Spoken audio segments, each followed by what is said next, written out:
Pendant que les enfants étaient en formation chez le vieux sage, la mère était toujours en prière.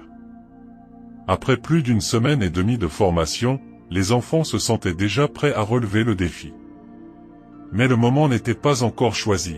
Un matin, alors que la journée débutait comme tous les autres, le décès de l'un des notables du village fut constaté. Après consultation, les esprits révélaient que ce décès a été causé par l'esprit suprême de la forêt.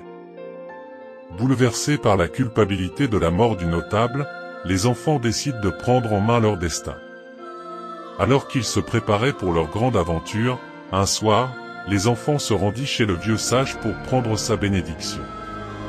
À la tombée de la nuit, alors que tout le monde dormait, la jeune fille décide de réveiller son frère. Après avoir fini de se préparer, et de livrer une prière au Tout-Puissant, les deux jeunes gens prirent la route, direction la forêt.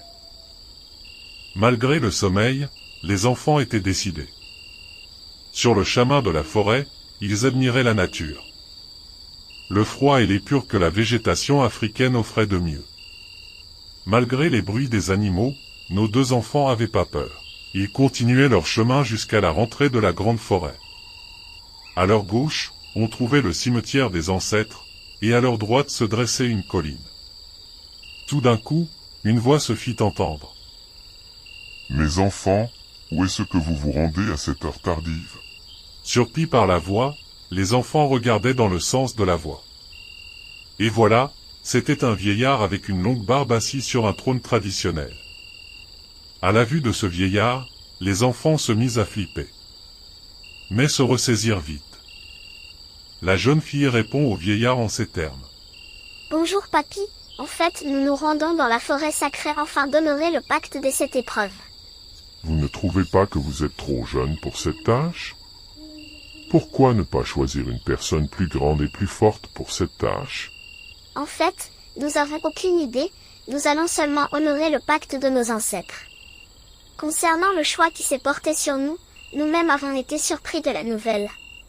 D'après le vieux sage de notre village, ce sont les esprits de la forêt sacrée qui nous ont désignés pour honorer ce pacte.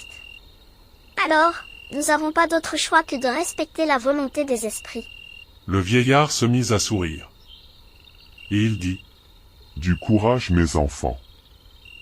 Vous êtes les oins du pacte. Courage à vous et sachez que là où vous allez, vous serez tentés de diverses façons. Mais soyez forts et ayez confiance en vous. Vous allez braver n'importe quelle épreuve, j'en suis sûr. » Après avoir parlé aux enfants, il tendit la main. Et en un instant un petit livre apparut avec 2 chaînettes. Il leur donna ce livre. Il leur dit qu'ils pouvaient avoir la solution à n'importe quel problème rencontré dans la forêt. Suite à ça, il mit chaque chaînette au poignet des enfants. Après quoi il leur dit, « Soyez sereins et imperturbables. Dans ce livre, il y a la solution à n'importe quel problème. À chaque fois que vous aurez un problème, ouvrez seulement le livre. Vous trouverez la solution à votre problème. Les chaînettes au poignet sont une protection et une deuxième personne pour votre réussite. Je vous montre le chemin. Et je vous souhaite bonne chance. » Après ça, les enfants voulurent poser une dernière question. Mais en se retournant, le vieux avait déjà disparu. Il restait que du brouillard. Surpris de la rencontre qu'ils venaient de faire, ils n'en croyaient pas leurs yeux. C'est la présence des chaînettes et le livre qui les rassurait. Suite à cette rencontre, les enfants poursuivirent leurs aventures. Iront-ils jusqu'au bout?